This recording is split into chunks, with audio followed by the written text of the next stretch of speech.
नमस्कार विद्यार्थी मित्र मैत्रिणींनो, मी नयन स्वागत करतो आपल्या यूट्यूब चॅनलमध्ये. आजचं युग हे स्पर्धांचं युग आहे आणि या अशा स्पर्धांच्या युगामध्ये वेगवेगळ्या स्पर्धांमध्ये जर आपण टिकलो नाही तर आपण मागे मागे पडू. वेगवेगळ्या स्पर्धा परीक्षा त्या अनुषंगाने आयोजित केल्या जातात. मग आपली 4थी, 5वी, 7वी, 8वी सध्या या 4 वर्गांच्या यावर्षी परीक्षा होत आहेत. या स्कॉलरशिप परीक्षा असो किंवा मंथन, BTS, प्रज्ञाशोध अशा अनेक स्पर्धा परीक्षा आपल्याला पाहायला मिळतात. त्यापैकी बऱ्याच स्पर्धा परीक्षांमध्ये तुम्ही नावनोंदणीही केली असेल. या स्पर्धा परीक्षांसाठी मी ऑनलाईन क्लासेस सुरू करत आहे झूम ॲपवर. या क्लासेससाठी जर तुम्हाला जॉईन व्हायचं असेल तर माझ्या व्हॉट्सॲप क्रमांक या नंबरवर तुम्ही मला मेसेज करा. कोणत्याही स्पर्धा परीक्षेसाठी जो एक कॉमन प्रश्न असतो, उतारा आकलन, वाचलेला जो पाठ आहे, छोटासा उतारा आहे, त्या उतार्याचं आकलन तुम्हाला झालं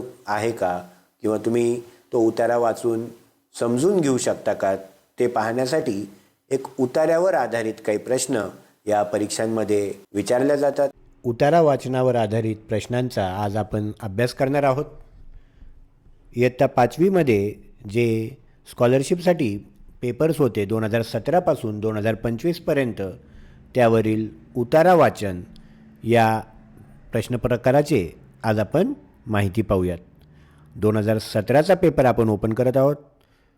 पूर्व उच्च प्राथमिक शिष्यवृत्ती परीक्षा इयत्ता 5वी, फेब्रुवारी 2017चा हा पेपर. यामध्ये जो उतारा आला होता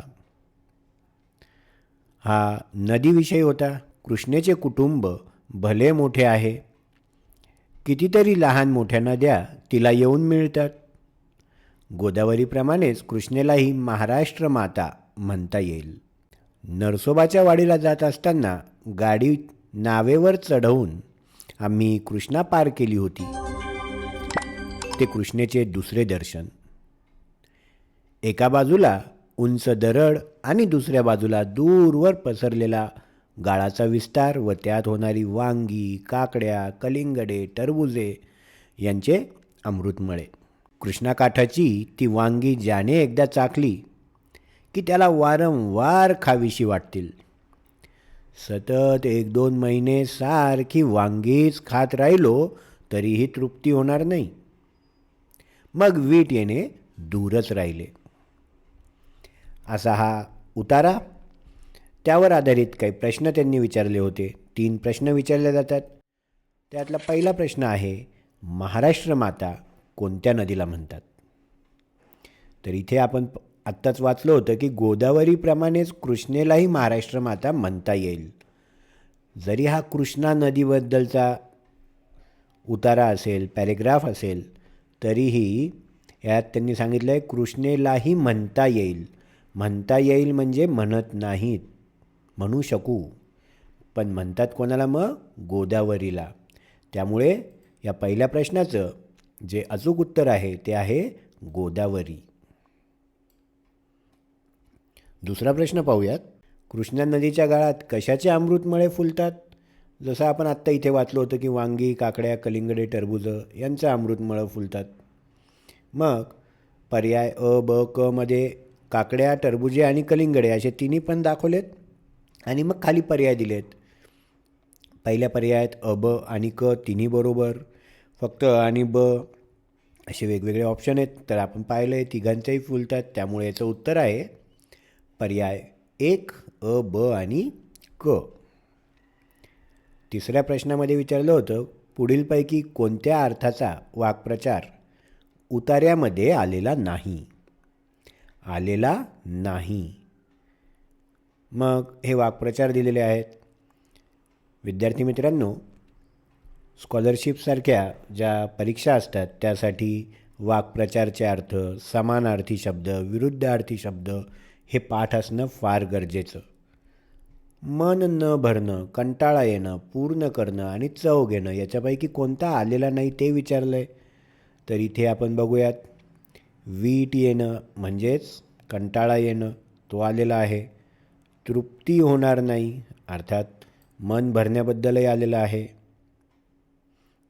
मन भरणं पण झालं आहे आणि कंटाळा येणं पण झालं आहे. आता पूर्ण करणं आणि चव घेणंमध्ये एकदा चाखली म्हणजे चव घेतली, हे तिन्ही आलेले आहेत. तर न आलेलं आहे पर्याय क्रमांक 2, पूर्ण करणे. तर याचं उत्तर आहे पर्याय क्रमांक 2, पूर्ण करणे. अशा पद्धतीने 2017चा जो पेपर होता त्यातला आपण उतारा वाचनाबद्दलची माहिती पाहिली. आता आपण पाहूयात 2018 या वर्षातल्या पेपरची माहिती. उतारा वाचनचे प्रश्न उत्तरं. तर इथे सुद्धा हा उतारा आपल्याला पाहायला मिळतोय आणि खाली प्रश्न दिसत आहेत. पाहुणा येण्याची वेळ कोणती आहे? उन्हे उतरणीला लागल्यावर पक्षी घराकडे परतले. हा एकदा वाचून घ्या उतारा.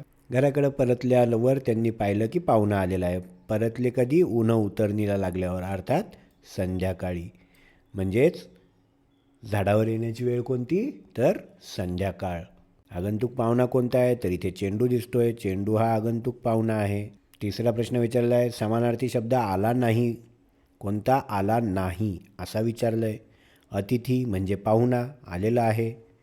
त्रासदायक, इथं निरुपद्रवी म्हणजेच त्रास न देणारा आहे. त्रासदायकचा हा विरुद्धार्थी शब्द आहे. द्विज, द्विजचा समानार्थी शब्द माहिती आहे तुम्हाला? द्विज म्हणजे काय?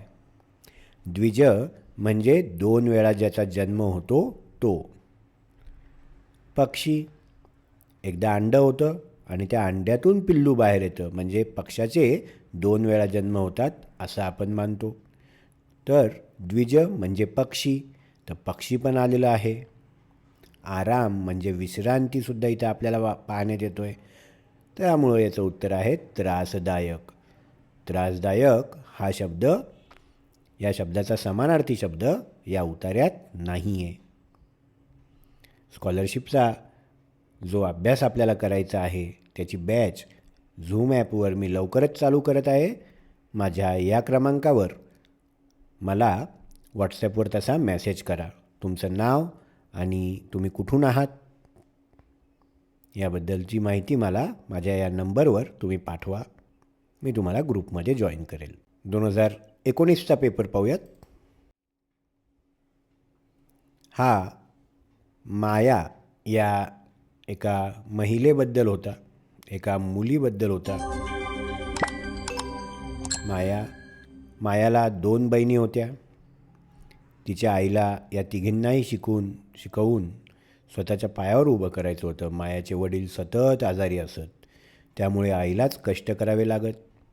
तिने दुसऱ्यांचे कपडे शिवून अर्थार्जन केलं, खूप कष्ट केले, पण मुलींच्या शिक्षणासाठी काही कमी पडू दिलं नाही. असा हा परिच्छेद. 2 परिच्छेद याच्यात आलेले आहेत. पैसे कमवण्यासाठी मायाच्या आईने कोणते काम केले? तर आपण आत्ता इथे वाचलं की दुसऱ्यांचे कपडे शिवून अर्थार्जन केले. म्हणजेच पैसे कमवण्यासाठी तिने काय केलं आहे? दुसऱ्यांचे कपडे शिवले. शिवणकाम हे काम तिने केलं आहे. माया हुशार होती हे कोणत्या वाक्यावरून दिसत नाही. शिष्यवृत्तीत यश मिळवले म्हणजेच ती हुशार होती. विद्यापीठात प्रथम क्रमांकाने पास झाली. कधी पास होईल? ती हुशार असेल म्हणूनच. आणि तिने जर्मनीला जाऊन पुढील शिक्षण पूर्ण केले. पुढील शिक्षण पूर्ण करण्यासाठी तिला जर्मनी अशा दुसऱ्या देशात जावं लागलं. तर ह्यावरून सुद्धा लक्षात येतं की ती किती हुशार होती. पण तिचे वडील सतत आजारी असत आणि तिच्या हुशारीचा काही संबंध येईल का? नाही. त्यामुळे तिचे वडील सतत आजारी असत या पर्यायावरून, या वाक्यावरून असं काही दिसत नाही की ती मुलगी हुशार होती. त्यामुळे याचं उत्तर आहे पर्याय क्रमांक 4. तिसरा प्रश्न, मायाच्या आईचे मातृभूमीवरील प्रेम कशावरून लक्षात येते, कशावरून दिसून येते? तर इथं लिहिलेलं आहे, परदेशात गेल्यावर आईने तिला बजावलं होतं, शिक्षण पूर्ण झाल्यावर देशासाठीच काम कर. मुलीला शिक्षण पूर्ण झाल्यानंतर देशासाठीच काम करण्यासाठी जे सांगितलं होतं त्यावरून लक्षात येतं की मायाची आई ही मातृभूमीवर प्रेम करणारी होती. पर्याय क्रमांक 2 याचं उत्तर आहे. तर मित्रांनो, अशा पद्धतीने आपण 2019 या वर्षातला सुद्धा पेपर बघितला आहे, इयत्ता 5वीचा. पुढील पेपर बघण्याआधी पुन्हा एकदा आपल्या नवीन बॅचची सूचना. व्हॉट्सॲपवर मला माझ्या या व्हॉट्सॲप क्रमांकावर मेसेज करा. तुम्ही कोण आहात, तुम्ही कुठून आहात. बघूयात 2020चा प्रश्नपत्रिका. त्यामध्ये जो परिच्छेद आला होता हा थोडा उलटा आहे. याला आपण आधी सरळ करून घेऊत. सत्पुरुषाबद्दलचा उतारा. आपण डायरेक्ट प्रश्न बघूयात यामध्ये काय काय आहेत. पारध्यांनी कोणती शपथ घेतली? यापुढे आपण प्राण्यांची हत्या करणार नाही अशी प्रतिज्ञा केली. प्रतिज्ञा म्हणजेच शपथ. तर यापुढे प्राण्यांची हत्या करणार नाही ही शपथ घेतली. मित्र या शब्दाचा कोणता समानार्थी शब्द आलेला आहे? मित्राचा समानार्थी शब्द वात्सल्य मित्राचा समानार्थी नाही. सूर्य म्हणजे मित्र नाही होणार. सत्पुरुष नाही. सवंगडी म्हणजे मित्र. तर याचं उत्तर आहे सवंगडी. कधीकधी परिच्छेद न बघताही आपल्याला पटकन लक्षात येईल. इथे हा सवंगडी शब्द आलेला आहे. त्यानंतर आहे ससा कोणती गोष्ट करत नाही. हे सुद्धा वरती उतारा न बघताही आपण सहज सांगू शकू. जंगलात गवतपाला खाऊ शकतो, ओढ्याचं पाणी पिऊ शकतो, हसत बागडत राहू शकतो, पण ससा कधी त्रास देत नाही. त्यामुळं सर्वांना त्रास देणं हा पर्याय याचा उत्तर आहे. अशा पद्धतीने आपण 2020 या वर्षातील पेपरही बघितला. 2021 बघूयात.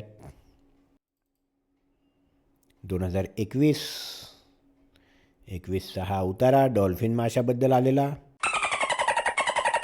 डॉल्फिनच्या बाबतीत अचूक माहिती दर्शवणारा पर्याय निवडायचा आहे. अचूक म्हणजे जी चुकीची नाही आहे असा पर्याय निवडायचा आहे. तर यामध्ये होतं की डॉल्फिन. यामध्ये आपल्याला डॉल्फिनचं तोंड पक्ष्याच्या चोचीसारखे असते. डॉल्फिनचे तोंड पक्ष्याच्या चोचीसारखे असते हे अचूक उत्तर.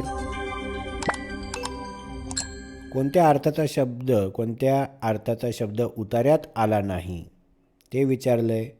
मीन म्हणजे मासा. माशाबद्दल आलेला आहे.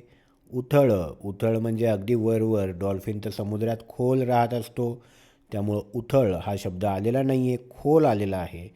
पारद म्हणजे शिकार. विहग इथं चुकून विहग लिहिलं आहे, अनुस्वार राहिला आहे. विहंग म्हणजे पक्षी. तर याचं अचूक उत्तर आहे पर्याय क्रमांक 3 उथळ. तिसरा प्रश्न पाहूयात.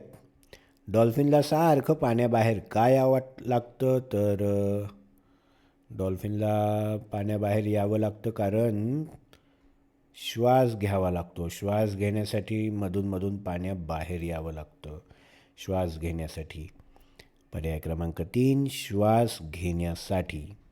अशा पद्धतीने आपण 2021 या वर्षातील इयत्ता 5वीचा शिष्यवृत्ती परीक्षेचा जो उतारा वाचनावर आधारित प्रश्न आहेत ते पाहिले.